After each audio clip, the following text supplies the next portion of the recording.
weltare ɓiɓɓe fulɓe andu diine maɗa fedde heblo sukaɓe afrique takkusana yoni ton ndulmaji e nder galle ceerno mouhamadoul siraji dem galle ceerno alpha djibrilu kane ko on waktu yoni ha nder galle ceerno ousmane ba kame galle baba alpha an tondulmaji dembe ko taari ɗum kala ene jiya e nder gardidi kabruji men to leydi ndi sénégal ousmane sonko hoore jaagoɗo ndi hanki tawaɗe toon to Passy wo suuti toon konguɗi ɗi wawno haalde ngam wiide ɓe dirtinɓe ngaaluji e laamu yewtugu koko nottoto ko ɗum ko hanki o fawi tuufere mo lycée mo Passy to leydi Mauritanie jaagoɗo toppitiɗo ittugol sukaɓe yogay booli jamma e gollinde ɓen sukaɓe ko hande on campagne fonno laatade dirtinama ha joyi nduɗo henna lewru to leydi Mali autorité ji leydi ndi kolliti ma juɓɓin kaldigal hakkude men yogay parti ji dawrugol leydi ndi ɓen kolliti ko ɗum tan woni ko pannoye leydi ndi to leydi Gammi jamma goo nduɗo henna lewru waɗi laana fanoko toon to Europe ko kani yuwi hewɓe ne gonno hen majji kene tolno e pittali jeeɗiɗi ɓalli men tan gooni ko jiita tawa to Guinée Bissau société civile hewɓe kollitino hanki ma ceppu gam wiide laamu faddewu leydi nde accita ɓen dumbaɓe kabruji men mala min hatto Guinée Conakry Cameroun Côte d'Ivoire ma en jaato sedde yawo Ghana Libi joolam jaɓeri jaadeten koye musidɗo men Alhassane Oumar Mbodj musidɓe tedduɓe woto goɗɗe joni jañoɗen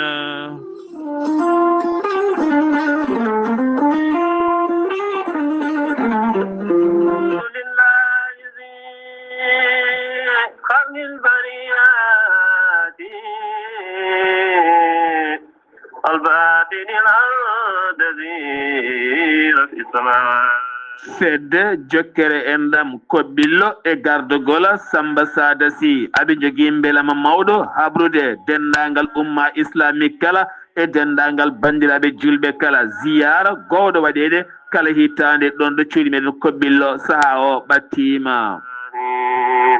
on ziyara gowɗo waɗede kala hitande ɗo cuuɗi men koɓɓillo taw waɗante on ziyara ko moƴƴo gando dokkuɗo hoore mum annabi o sallllahu alayhi wa sallama woni ceerno Mamoudou Sow ɗon ɗo cuuɗi meɗen koɓɓillo hitande hikkande noon so haaji jomiraɗo waɗata ko aljuma jeegom e aset jeeɗiɗi lewru février 2026 so haaji jomiraɗo ɗon ɗo cuuɗi meɗen koɓɓillo ɗo henna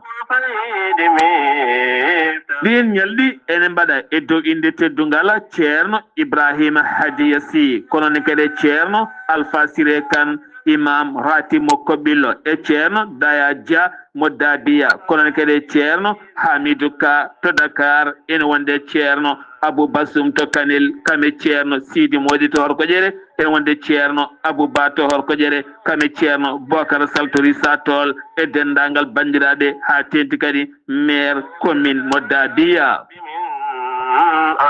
aɓe bismi hen dendagal almameɓe koɓɓillo kala e ko taari koɓɓillo dendagal umma islamique e dendagal almudago ha tenti noon koɓɓillonaɓe e ko taari koɓɓillo ñalɗiɗi noon koni hen ɗen jaari ñande 5 février 2026 so haaji jomiraɗo ko nden délégation iwata to Dakar ɗon ɗo galle Yero Ase Diallo to Pikine faade toon to koɓɓillo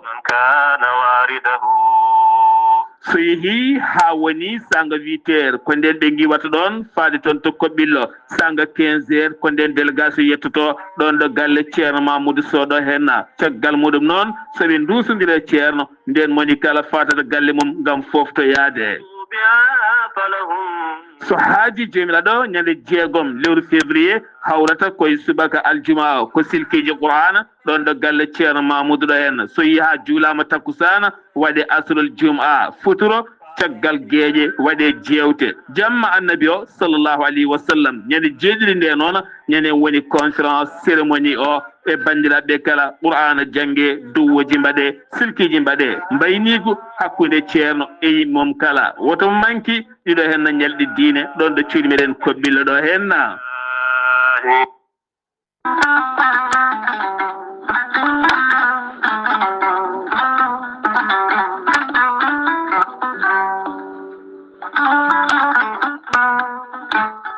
noon jambitowo ɓandu musoru ɓandu jaaɗoru ɓandu wuloru koyɗe musoje koppi musoji keceji musoje AVC cardiaque moƴƴiyam dogata e ɗaɗi muɗuma donkuɗo yaade juma e jama e jokkoyde enɗam kala holko jokkodirta koye gorel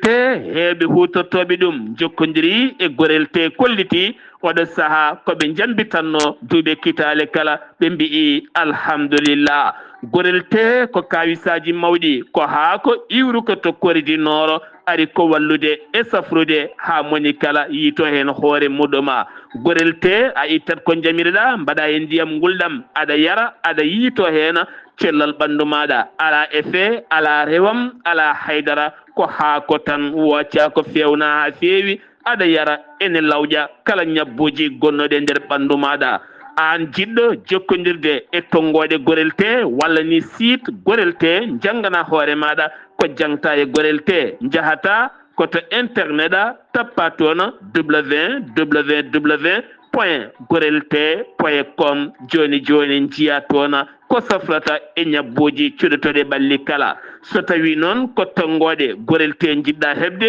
gonɗa koye nder leydi Mauritanie jokkodirta koye Adama Niang ɓuuri andireɗe Boy Nasa on noon mbatta ko 47 85 20 96 walla so tawi koto sehil baabi gonɗa e ko taari ɗum kala jokkodirta koye Elimane Ndiaye 46 57 85 92 so tawi gonɗa koto kay hayɗi e ko taari ɗum kala jokkodirta koye Acca Keɓe 46 48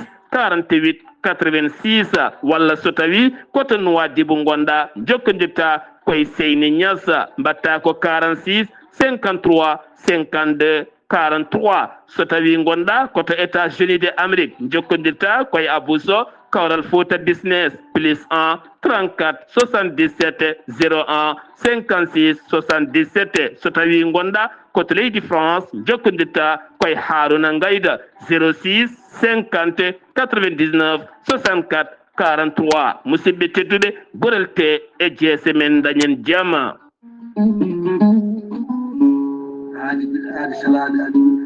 salade aadi ɓuuri fittude aadi ceerno Amady Tijani Diallo gorko mo melga wuudu jinneji wi ko fittata aadi mo aadodiri jande weltare ɓiɓɓe fulɓe an diine maɗa weltare TV ceerno Amady Tijani Diallo ko wittiyanke leɗɗe ko safriyanke safruji fina gando bindi laaɓaɗo leɗɗe jadinde ɓalawale danwal kala ceerno Amady Tijani Diallo ne safra rafiji kewɗi ɗi jiiɗa cirol omo safra wonduɓe kista fibrom dogam sitte rewɓe ɗon koɓe sowade rewɓe dartoraɓe sattaraɓe dewle kala ceerno Amady Tijani Diallo ne yawrani ɓen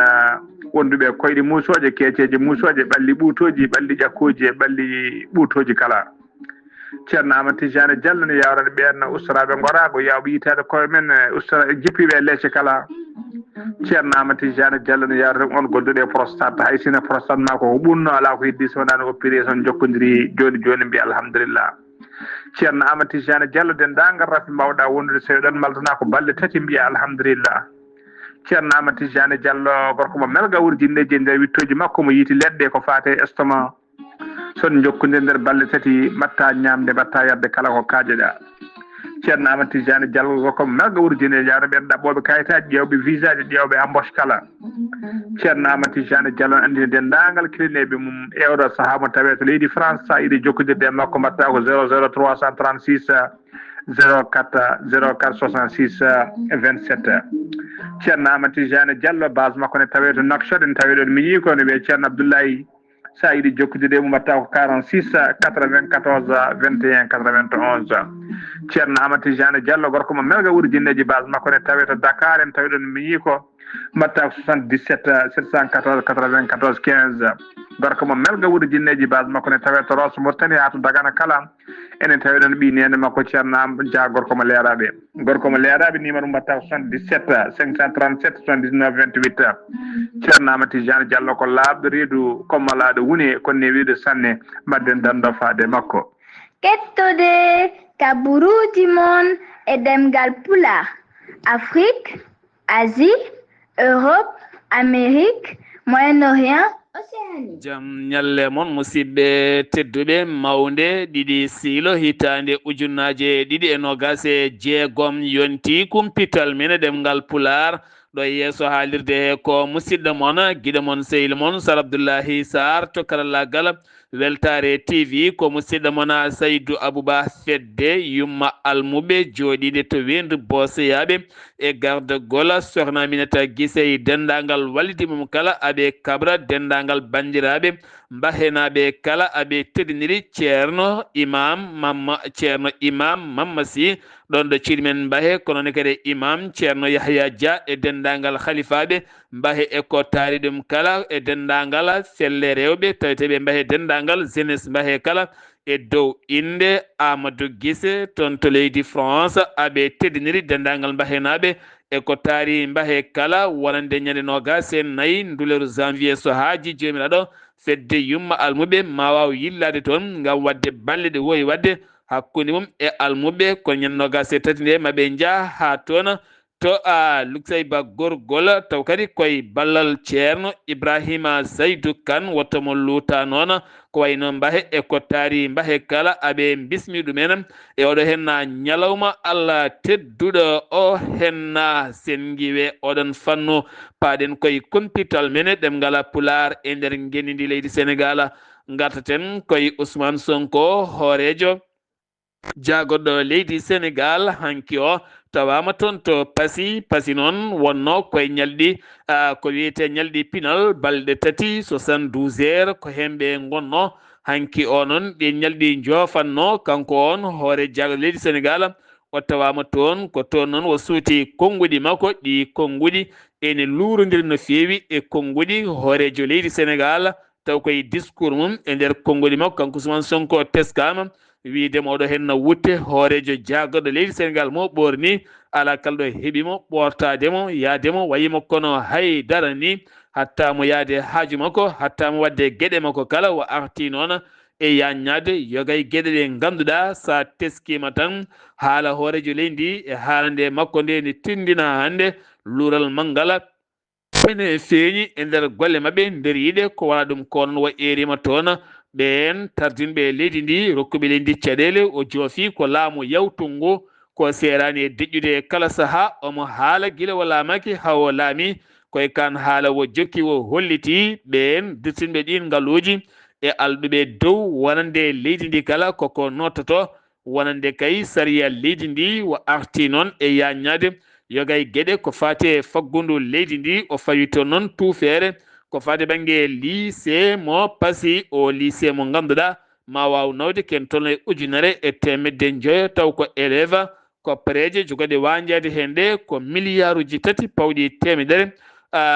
walla milliard uji tati pawɗi million ngaji joyyi taw koye koppareje franc CFA mahango ngo koye hitande feccere jogorima heede ken tolno e nogas e nayyi sal ma waw waɗeɗen kame laboratoire holliti noon wuuro fongono Passy ne handi e lycée Badoni en caggal nde o rewi to Fatick o erima sukaɓe nde mbasata fiyade maajo ɗannade nde tawtataɓe kamɓe kala ɓe golla leydi ndi Sénégal kikiɗe o noon o wattidi ko toon to Touba hakkude makko e khalifa général mo Mouride woni Serigne Mountaga Bassirou Mbacké ɓe mbawi yewtidde kono e nder jewte mabɓe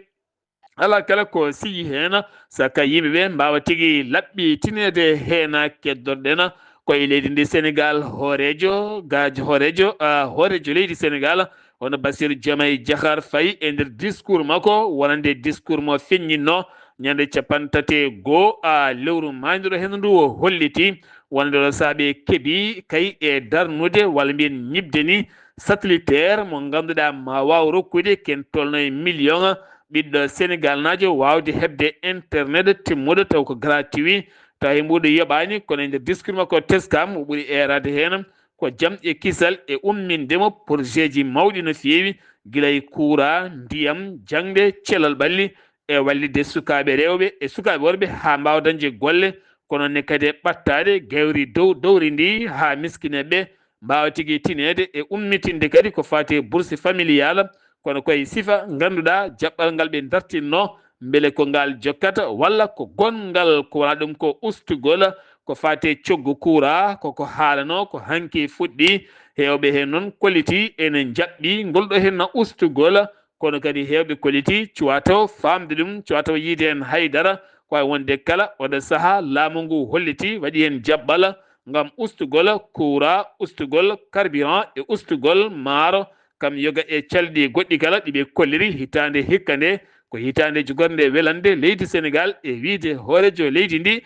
leydi Sénégal armée leydi Sénégal heɓi projet finance 2026 hitande ujunaje nogas e jeegom nde gonɗen taw kadi ko ngaalu kewɗo no feewi ma o wonoyi hedde 41 taw ko milliard hen 14 milliard jogori waɗede koye vidéo ngaji taw kadi ko denoji yogay boli e guure mawɗe ɗe ngam haɓade gueɗe casiyagal e gueɗe ceɓɓitiɗe nandi hen kala hen 14 e piccala ɗiɗi kay jogori waɗede koye keeri leydi ndi ngam wallidde armée leydi ndi ha ɓuura kadi wawde jogade sembe kamen ndenka e kisal e ɗiɗon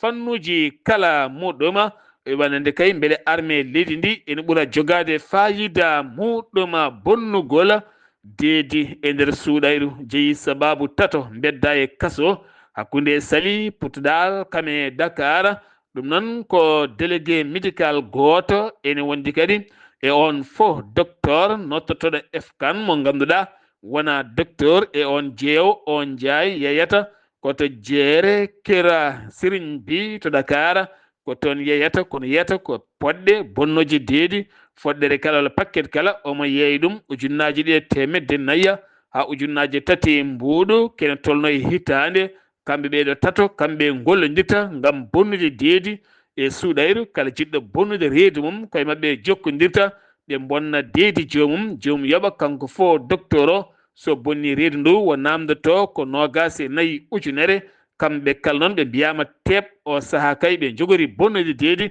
koye nder kaso toon to hakkunde Mbour kame Dakar gartaten koye carton rouge mo hemno ɗum wonande Kalidou Koulibaly mo ganduɗa ko fettiyanke balgana mo leydi Sénégal taw kadi ganduɗa o ñalawma mo wonno kay e wadde manditare makko kene tolno e duuɓi 10 taw koye équipe mo gendi leydi Sénégal ken tolno tawi pette ken tolno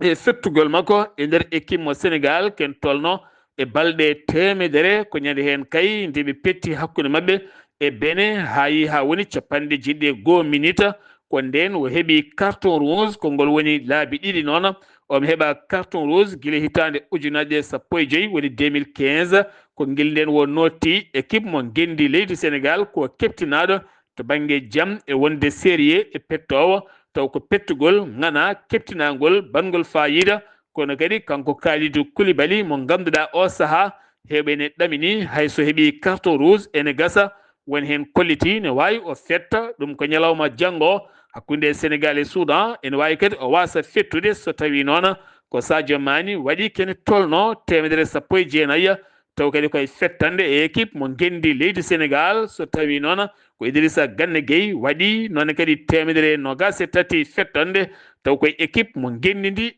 leydi Sénégal o Kalidou Koulibaly mo ganduɗa ko fettiyanke balla gana taw kadi ko défenseur keptinaɗo e pettugol mo leydi ndi Sénégal. Assalamu alaikum, commune Kalidou Koulibaly, international sénégalais et capitaine des Lions. Keddaram tan ko radio et télé weltar ɓiɓɓe fulɓe ando diine ma. Kalidou Koulibaly hettoto tan ko radio télé walla mbiyen ni jayinde weltare ɓiɓɓe fulɓe andu diine ma. Kalidou Koulibaly emin mbima tan bon sens beele kadi aɗa kuɓeri ndi e nder geni ndi leydi ndi Sénégal takkusana jondoto wendu bosiyaɓe ko on yoni ha to semme e nder galle jokkere en ɗam yiɗde Sar Abdoulaye Sare gardogola Mamadou Demba Kassé kame Hadja Mariata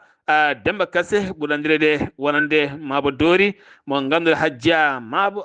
Dori kame yaadiɓe fedde yiɗɓe Sar Abdoulaye Sara ñañɓe semme kala ha e semme e ko taari ɗum kala to leydi Gambie ko laana ndiyam yowi toon jamma 31 ha faynma 1 lewru janvier ndundu gonɗen kan laana jolunoka ken tolno e 200 neɗɗo ɓe jinno kay ko yaɓande toon to Espagne koye maaje kaɗɗe ɗe leydi Gambie ko toon kan laana a yooli kalana joli kanon jeyi ken tolno e ɓalli jeeɗiɗi ɗin jiita ene kumba kene tolno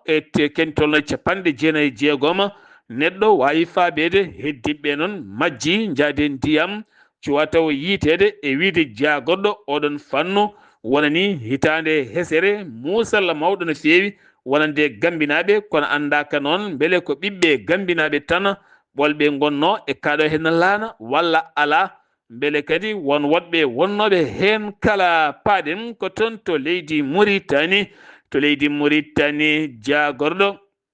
gueɗe jagorɗo toppitiɗo balle kame sukaɓe rewɓe on noon hollitino wonandema ummin campagne haɓade yogay sukaɓe taweteɓe booli ligguinteɓe hay jamma kala ɗum noon on campagne ittugol ɓen sukaɓe e rewnude ɗen gueɗe kala e lawol fonno fuɗɗade ko hande ɗiɗi ndu lewru siilo hitande ujunere nogas e jeegom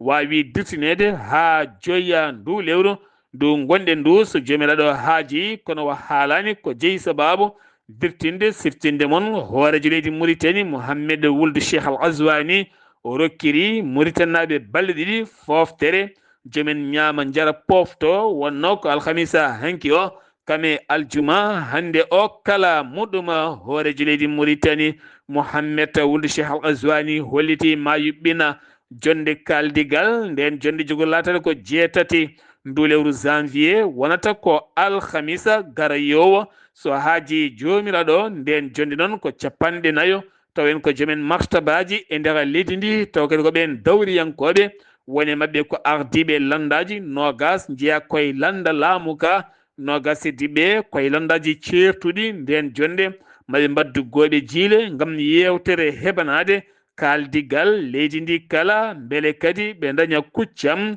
ko fati e ɓesguji leydi ndi kala finoɓe to wiyetego fumiguleyte ene kolliti caɗele guuraɗe e nder wuuro mumena e ko taari ɗum goho ko caɗele ndiyam ɗiɗi ɓe ngala caɗele faggudu e nder wuuro mabɓe tati chômage ne heewi sukaɓe ne jooɗi gollani nayyi koɓe yeebaɓe way tan koɓe ngala e leydi ndi holliti ɗum ko Sidi Mohamed Wuld Ahmed suka dillo wuuro ngo holliti wuuro ngo kala ko dañƴa ko caggal wuuro ngo ala e nder wuuro ngo kala gueɗe faggudu ɓe nana tan ko Mauritanie dani heeɓi ɗum dañi ɗum waɗi ni kono kamɓe mbayi kono koɓe jeeyaka e nder leydi ndi kala campagne fesde daabeje gam haɓade yogay ñabbuji irtoɗi e tebbuuli kame kosemeje daaɓoje ko ɗen jonde jooɗi toon to Guidimaka kono jooɗi ko toon to wuuro Sehil Babi e gardugol halifaɓe on fannu gam jertinde findinɓe aynaɓe jomen daabeje ko fate nafoore vaccination ɗe daabeje ha mbawa wonde jaam e kisal e ɗeɗon gueɗe kame mum kala batu hakkude jaagoɗɗo jeygu mo leydi Mauritanie Jeynaba Mittu Ahmed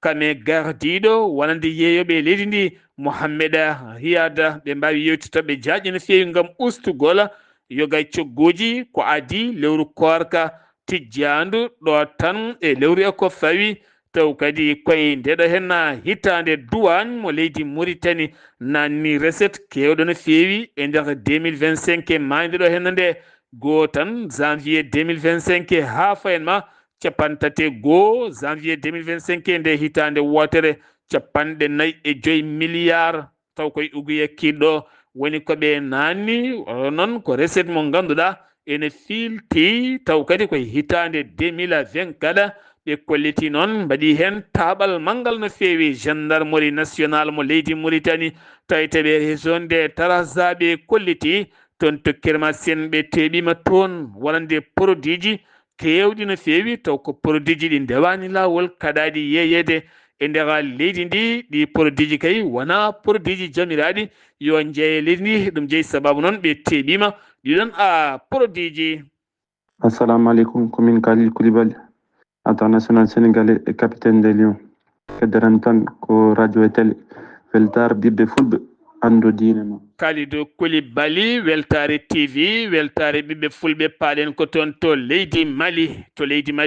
ujunnaji ɗiɗi capanɗe jeetate jeegom contenaire mo Mali juukinoɓe to kaggulaɗe mo Dakar woni port autonome de Dakar waccagal kaldigal latigal hakkunde autorité ji leydi Mali kame ɓe Sénégal caggal ittude pawdi pawnodi ngam lelgol jaltingol ɗin conteneur uji Sénégal walliti hen leydi Mali no feewi o sakene tolno ujunere conteneur wawi yaltude toon to kaggulade mo Dakar yaɓani toon to Mali lamorgol leydi ndi ko wona ɗum konon toppitiɓe on fannu kolliti ɗen gueɗe kala dewi hen lawola général Assimi Goïta hoorejo ndi e nder discours makko o erima ɓiɓɓe malinaɓe kala ne gona tamande wotere ngam yaltinde leydi Mali kame kiɓɓal e caɗele ko wona ɗum konon o yetti o jaari nanggodiral hakkunde Sahel e hoore mum woni Mali nonne kadi Niger Burkina Faso e sembeji mabɓe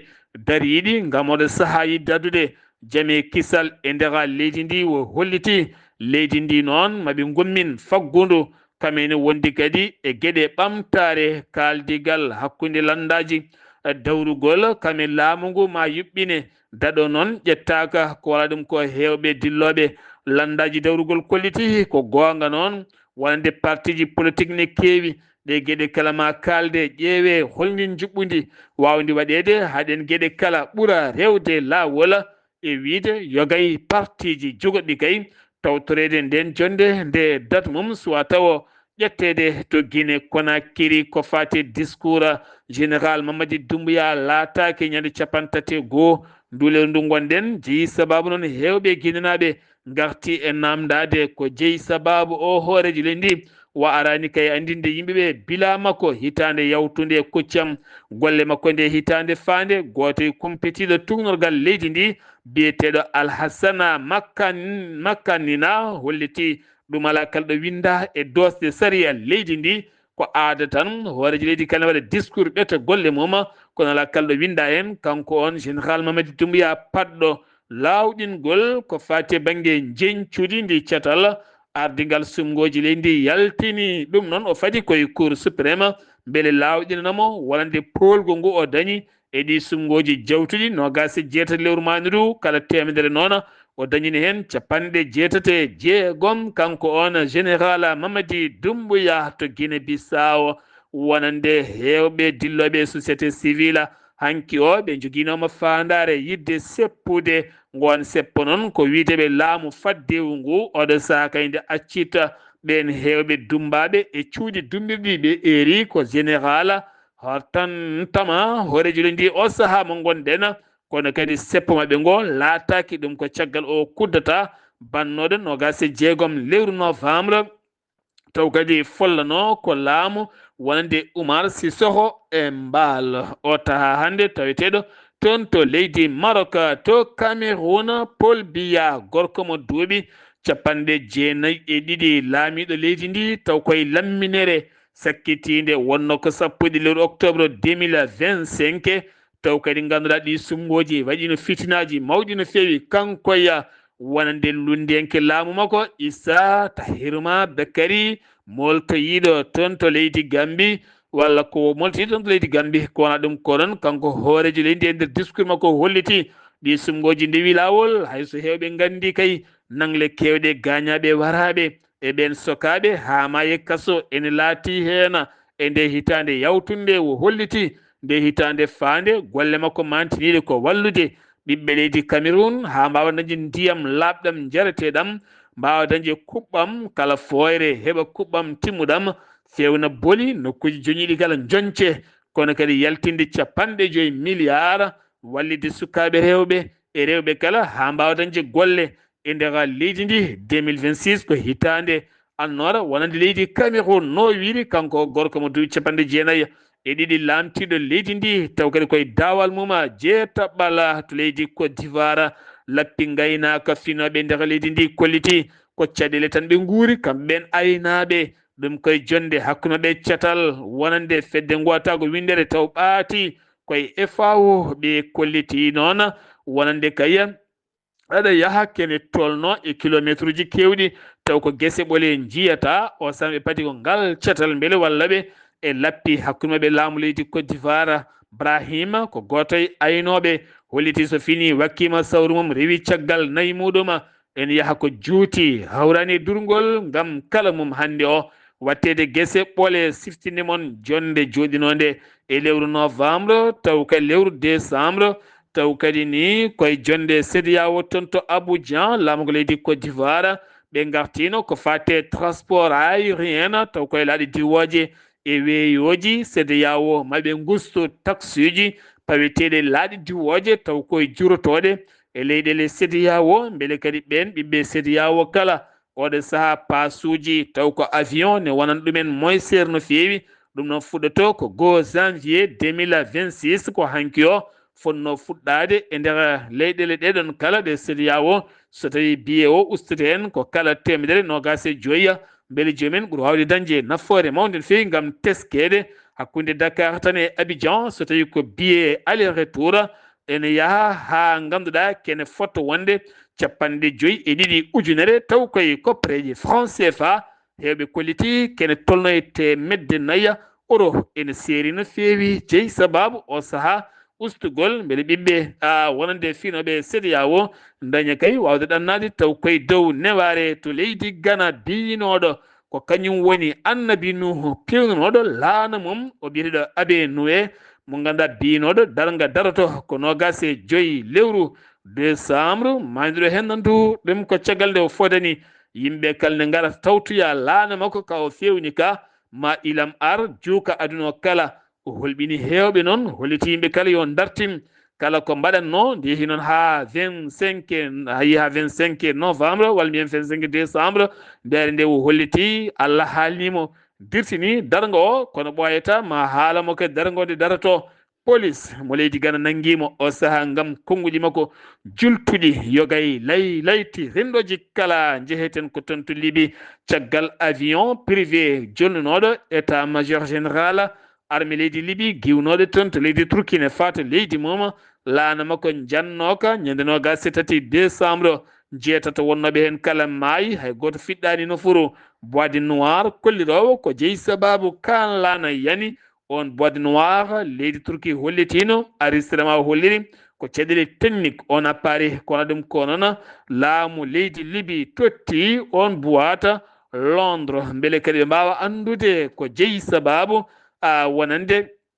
nguɗo hen jangu haɓe mbasi hen neɗɗo mabɓe mawɗo no feewi taw kadi ko keptinaɗo joolam jaɓeri paaɗen ko toon to Suisse ko cum bonɗo waɗe bar ñande jamma goo hanki mawninde nde hitande kene tolno e on cum bonɗo meeɗaka yiyede 49 neɗɗo kawri hen e ladial kene fonde 115 neɗɗo gañi hen woni hen cumi tan ko ha ɓendi woni hen ko ha kooñi laamu leydi France holliti woni hen kay gadda ko toon to hôpitaux ji leydi France beele mbawa hebde toon safara men kono ha ɗo ɗum gonɗen andaka ko jeeyi sababu nguɗo hen cum Iran seppoji ne jokki toon gam gurdam ceerɗam balɗe 5 hande koɓe guuri seppoji hollide laamu ngu nde ƴettata peeje mawɗe pooɗi e duure ɓitte o jeeyi sababu noon ɓen 16 mbasi hen pittali mumen hewɓe gañi waɗi hewɓe nangaɓe hen Donald Trump holliti so tawi kay woni laamu leydi Iran hutorima doole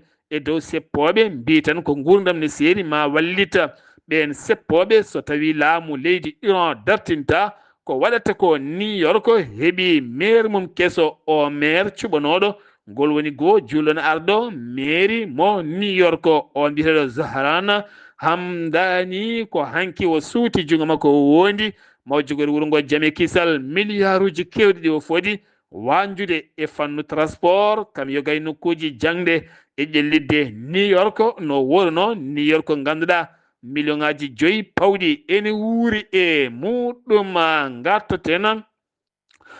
ko toon to Brésil wonande gonnoɗo hoorejo leydi ndi taw kadi ko gojjeri Bolsonaro mo ganduɗa wonno ko toon to hôpital ñawono duuɓi 27 kaso gam yinnode fallude laamu Lula wonno ko hitande ujunere 22 woni 2022 rutitima kaso subaka hande o Yemen coalition Arabie Saoudite sokki hande o bomboje gulɗe jaw to nokko biyeteɗo Hadramatua noon ne tawe e nder leydi ndi yimɓe jeegomo jeeɗiɗo ni mbasi hen pittal men taw koye frappe moɓe mbaɗi toon kamɓe Arabie Saoudite eɗen ponno jaɓɓade musidɗo men Alhassane Oumar Mbodja may gartoy makko so haaji jomiraɗo musidɓe tedduɓe ɗum ɗayno wonno kumpitala ngal min gaddano mon kikiɗe hannde o ɗo yeeso haalirde he ko musidɗo moon guiɗo moon sehil moon Sar Abdoullahi Sarr to karallagal ko Weltare TV ko Saydou Abouba ñalawma janggo so haaji jomiraɗo ala ko faddima on ketto musidɗo moon guiɗo moon haali Abouba kettima alaki jaam yo jaam Allah hiraneno